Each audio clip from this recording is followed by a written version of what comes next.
The Dutch government on 16th May formally returned to India a set of 24 copper plates that had spent the past 300 years in Leiden, a city in the western Netherlands. The handover ceremony took place in The Hague. I was among the historians consulted by the Netherlands Colonial Collections Committee as it assembled its provenance report. I was just one name among many and far from the most important, but the coverage of these objects has described them as Chola plates, symbols of a vanished imperial glory and of cultural restitution. But the Leiden plates are much more. Over their 1,000-year history, they were conduits for the many entanglements of the Indian Ocean world. Their story is of Buddhism and Shaivism, imperialism and colonialism, warfare, famine, and cosmopolitanism. Throughout India's early medieval period, which is circa 400 to 1100 CE, copperplate inscriptions were issued by courts across the subcontinent, recording the granting of land to a religious institution or to a Brahmin agraharam. Chola copper plates were issued for similar purposes but were exceptional in scale. Typically, they extended across several hundred acres. They were gifted across the rich Kaveri Delta with eulogistic Sanskrit prefaces and detailed Tamil sections outlining the terms of the gift. Now, typical recipients of Chola copper plate grants were Agamic Shaivite temples and Vedic Brahmins. Within this tradition, the Leiden plates are exceptional for many reasons. For one, they sketch out the relationship of three separate institutions: the Chola court, a Buddhist complex at Nagapattinam port, and the court of the kings of Kedah. The larger Leiden plates are dated to the 21st regnal year, which is to say 1006 CE, of Rajaraja I, whose imperial campaigns had carried his armies from the Krishna Godavari Delta to Polonnaruwa and present-day Sri Lanka. The Sanskrit preface, which was added in 1019 during the reign of Rajendra Chola I, confirmed and recorded his gift made by his then late father. The revenues of Anai Mangalam village were granted to a Buddhist monastery called the Chudamani Vihara, of such high loftiness as had belittled the Golden Mountain. The Chudamani Vihara was named for Chudamani Varman, the late king of the Malay port of Kedah. It had been paid for by his son Mara Vijayatunga Varman, the then king. The Tamil section then relates an order not to a Chola official but to the Nadu Assembly, the chief landholders of the region, organized as a collective, ordering them to enforce the grant as tax-free. Annually, 8,943 measures of paddy were transferred to the Chudamani Vihara, which was a gift of several tons of rice. Rajendra's renewal of the gift in 1019 may be significant, especially when read with other Nagapattinam inscriptions. According to Professors Noboru Karashima and Y. Subbarayalu, who provided a reassessment of the gift with other scholars in Nagapattinam to Suvarnadvipa, Mara Vijayatunga Varman of Kedah had made a series of reciprocal gifts at the temple to Shiva Kairohana Swami in Nagapattinam. Acting through Tamil agents from various ports, he donated a temple gateway, ornaments affixed with Mara Vijayatunga's Makara emblem, and Chinese gold for the feeding of Ardhanarishwara, the lord who is half woman, and of course for Brahmins. Which is all to say, the donors were agents of the same ruler who was funding the Buddhist monastery across town. Simultaneously, the god who received all this Chinese gold was Shiva. And significantly, the last gift to the Shiva temple happened in 1019, the very same year Rajendra Chola confirmed his father's grants to the Chudamani Vihara. This then was temple diplomacy, as several historians have called it, gifts made to religious institutions as part of larger diplomatic exchanges and positionings in the Indian Ocean. Nagapattinam was a rich and diverse port through which merchants of many lands passed. Gifts of this sort presented both the Chola and the Kedah king as devout and benevolent rulers. Now, after that, there's a gap of several decades in the Chudamani Vihara inscriptions until the smaller Leiden plates were issued in 1090. Quite a lot happened in those decades. Despite the amicable picture of the larger Leiden plates, Chola-Kedah relations soon deteriorated. In 1025 to 1026, Rajendra Chola ordered an unprecedented overseas attack on Kedah and possibly other nearby settlements. Various Chola inscriptions claim Mara Vijayatunga Varman was captured with his elephants and Kedah's bejeweled gates. Rajendra Chola's son Veera Rajendra claimed to have undertaken a regime change at Kedah in 1070. Now, in the wake of all these attacks, an inscription from 1088 confirms that Tamil merchants set up autonomous colonies in Sumatra to extract valuable forest resins. Now, while all this was happening, there was a sea change in Chola policy, with Rajendra Chola's grandson Kulothunga I effectively abandoning the court's distant provinces to focus on economic reform at home. In 1090, apparently seeking to normalize relations, two senior aristocrats, or Sri Samantan, arrived from Kedah. They petitioned Kulothunga to dissolve the rights of all cultivators in several villages, not just Anamangalam, which had apparently been gifted to the Buddhist temple. As scholar Gokul Shesadri argues in Nagapattinam to Suvarnadvipa, the Cholo court seems to have allowed the grant to lapse during these tense decades. Then, issuing the smaller Leiden plates, this time in Tamil, Kulothunga Chola returned the revenue rights to the monastery. By then, two sub-shrines at the Buddhist complex, which had both been built by an unknown king of Kedah, bore the names of Rajaraja and Rajendra Chola, the Rajaraja Chola Perumpalli and the Rajendra Chola Perumpalli. They shared the sacred compound with the vihara of the late Chudamani Varman, whose son they had attacked in 1025 to 1026. So this quality of entanglement, the mixing up of things and people, was characteristic of Nagapattinam and other pre-modern Indian Ocean cities. It was not just courts but also merchants, goldsmiths, monks and grammarians and everyone and everything in between that jumbled together in ports like this. Consider, for example, the great medieval merchant corporation known as the Ainutrover, the 500 lords of the 18 countries in 1,000 directions. Historian Risha Lee, in her 2013 PhD thesis, Constructing Community, Tamil Merchant Temples in India and China 850 to 1281, shows that the 500 lords donated prolifically to Shiva temples. They gave bronzes, they commissioned structural additions, they imposed levies in their own trade, and they also gifted precious goods. Professor E. Edwards McKinnon, in Medieval Tamil Involvement in Northern Sumatra, traces the same guild network sourcing out camphor and gold from Northern Sumatra, the resin wealth that funded their gifts on both sides of the Bay of Bengal. Their settlements have yielded archaeological remains of Buddhist, Shaivite and Vaishnavite temples, and in Nagapattinam, historian A. Meenakshi Sundararajan, in Nagapattinam to Suvarnadvipa, makes note of a 12th century bronze processional Buddha from the collection of the American Rockefeller dynasty. It was originally gifted by a group of metal workers to a shrine named after them in the Rajendra Chola Perumpalli monastery complex. The inscription mentions that the Buddha was sacred to those of the 18 countries, likely the Ainutrover, who were also funding, remember, Shiva temples.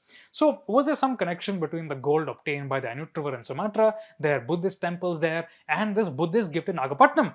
It's impossible to say, but as archaeologist Himanshu Prabha Ray writes in her paper Nagapattinam Bronzes in Context, hundreds of Buddhas were gifted to this monastic temple complex over the centuries, mostly by craftsmen, traders and mobile communities rather than by royals. So Indian Ocean entanglements were not just limited to patrons and patronage though, they were also extended to ideas and faiths. Tamil Buddhists and Shaivites both paraded their sacred images through the streets in ceremonial procession and offered bronzes, fine jewels, food and aromatics. Indeed, in the 12th century, Tamil Buddhism seems to have been booming. As historian Anne Monius writes in Imagining a Place for Buddhism, the Veeracholium, which is a Buddhist grammar presented to a Chola king, cites now lost Tamil Buddhist texts such as the Bimbisara Kathai, Tirupattikam and the Kundalakesi, evidently produced by a thriving literary scene. Meanwhile, Buddhist monks writing in Pali at the time were calling themselves Cholia or Damila or Tamil, which is to say they were claiming the Chola homeland and Tamil identity as their own. But at the same time, Shaiva literature such as the Periya Puranam describes Buddhist monks being humiliated by earlier Shaiva saints and humbly converting to Shaivism. So the Buddhist world of the Leiden Plates was thriving and contested at once. Contemporary notions such as royal tolerance or Sanatana Dharma or secularism all fall short of describing this richness. The Tamil Buddhist tradition was far older than the plates, but the plates ultimately recorded a moment of brilliance before the downfall. As Leiden University professors Leonard Bess and Tristan Mostert note in the Netherlands Colonial Collections Committee dossier, the Leiden plates, along with the hundreds of bronzes in the Nagapattinam monastery, were buried at some point before the 1600s. But when before the 1600s? Was it in the 1200s when the Pandyas and Hoysalas launched attacks that destabilized Chola power and exacerbated famines in the region? Was it linked to shrinking global trade at the time, which must have hit merchant patrons hard? Or was it in the 1300s when the Delhi Sultanate's raiders sacked major complexes like Srirangam and the Madurai Meenakshi? Or was it in the 1500s when Vijayanagara inscriptions mentioned troubled grants to Buddhist and Jain institutions in South India?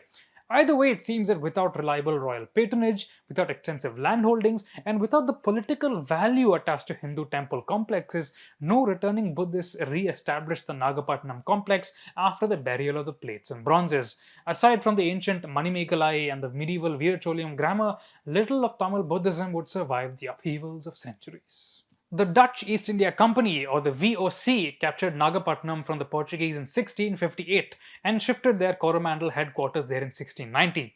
Contracted weavers in the Kaveri Delta and the Andhra coast produced the painted kalamkari cottons that became Coromandel chintzes in fashionable European costumes and drawing rooms. The Dutch also traded in Gujarati ikat textiles, exchanging them for spices in factories that they operated in island Southeast Asia.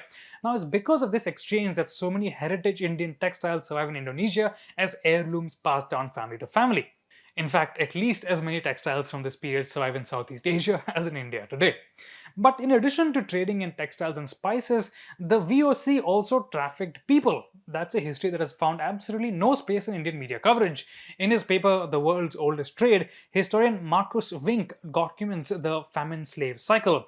Military devastation or drought collapses the food supply, families cannot feed their children, and finally intermediaries arrive with cash. Now, to be clear, the VOC did not run this system alone. In fact, Wink's reading of the evidence suggests the Dutch were comparatively minor players in the slave trade compared to Asian traders. And the political instability that fed all of this, which is to say, raids by the Bijapur Sultanate, which was often led by Maratha generals, the wars of various Telugu Nayakas, the newly established Maratha state in Tanjavur, expanding Mughal power, all of these were masterminded by Indian powers and Indian warriors who disrupted cultivation, looted indiscriminately, and damaged irrigation works. So in 1688, as the VOC constructed Fort Veefsinen at Nagapattinam, the Leiden Plates and other precious artifacts in the now lost monastery were picked up by European antiquities enthusiasts. As European power advanced, so did the value of ancient artifacts from conquered territories. Florentius Camper, a Dutch pastor situated in Batavia, the VOC's colonial capital in Java, brought the plates to the Netherlands in 1712, likely having acquired them in Nagapattinam. Around the same time, Dr. Wink, citing VOC accounts from the old Chola capital of Tanjavur, mentions that thousands of people, predominantly children, were exported from Nagapattinam to Aceh, Johor, and other markets. The same port in the same decade shipped cloth, people, spices, and artifacts. Enslaved people were as much a feature of pre-modern Indian Ocean ports as cosmopolitanism. Now, Camper's descendants donated the plates to Leiden University in 1862. By then, the Coromandel coast had already changed hands several times, ending up in British hands after the Carnatic Wars. 5 years later, French Jesuits, with the approval of a British Governor General, demolished a Chinese pagoda that was the last structural remnant of the great medieval Buddhist complex at Nagapattinam. In 2026, the Leiden Plates are being unconditionally returned to the Archaeological Survey of India, which will determine whether and where they will be exhibited. It is worth pausing on that sentence. The Chudamani Vihara and the Rajendra Chola Perumpalli, which were endowed by the plates, no longer exist. The Tamil Buddhist community, whose history the plates record, has no heir in Nagapattinam, and the ASI holds them by default, not by any logic of continuity. As the Print's ground report from December 2024 documents, many repatriated objects end up in the ASI's Central Antiquity Collection at Purana Killa, secured from public view. When Zoran Mamdani, the mayor of New York, recently said he would ask King Charles to return the Kohinoor, the question that followed was immediate. Return it to whom? The Leiden Plates raise the same question. A seated Buddha image repatriated from Australia in 2017 now sits outside the Director General's office at the National Museum in Delhi. The Pathur Nataraja, returned from Britain in 1991, has not been seen since, and other Chola bronzes are featured at prestigious G20 exhibitions, while regional museums, which were originally home to the artifacts, are in a woeful state. When I visited Nagapattinam for fieldwork in 2025, the museum had been demolished and nobody could tell me when or if it would be rebuilt or if it just moved. The picture is similarly woeful at Madurai and Visakhapatnam, both crucial nodes in Indian Ocean history. Meanwhile, the Nagapattinam Buddha bronzes are mostly in the Government Museum in Chennai, but like most of the museum's treasures, they have little more than a small information card to communicate with curious visitors.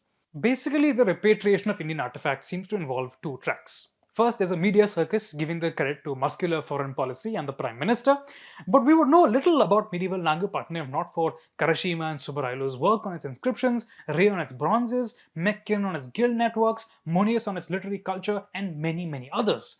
Public historians and history communicators have a part to play in this process too, though a smaller one. We responsibly contextualize what the evidence shows and what it does not. The Netherlands Colonial Restitutions Committee extended its thanks to both academics and public historians. Prime Minister Modi did not. In fact, the last decade of his government's tenure has seen a dangerous erosion of evidence-based histories in India, owing both to an ongoing neglect of public universities and museums and direct support of propagandistic polemical narratives. In an ideal world, the Leiden Plates would return to the centerpiece of a world-class maritime museum at Nagapattinam with programming in all Indian languages. The plates should be reunited with the Shaiva bronzes from the same port, with Tamil Buddhist bronzes now scattered across Chennai, London, Kolkata, New York, and the temple wall inscriptions recording the Kedah agents' donations to Shiva and Buddha alike, as well as loans of Tamil origin artifacts from Southeast Asia. The Dutch history of the Coromandel coast should also be explored with archival records, loaned textiles, and VOC prints scattered across Indian museum collections. The return of such priceless artifacts like the Leiden Plates should provoke new investigative projects, international scholarly grants, and centers of excellence to communicate scholarly knowledge to citizens. I can only hope that the Leiden Plates will not suffer political misappropriation and institutional lethargy as so many other repatriated treasures have. If you have questions or comments, we'd love to hear them. Follow us everywhere on social media. You can find me on Instagram at Anirudh and on Twitter at Kanisetti. We'll see you next week.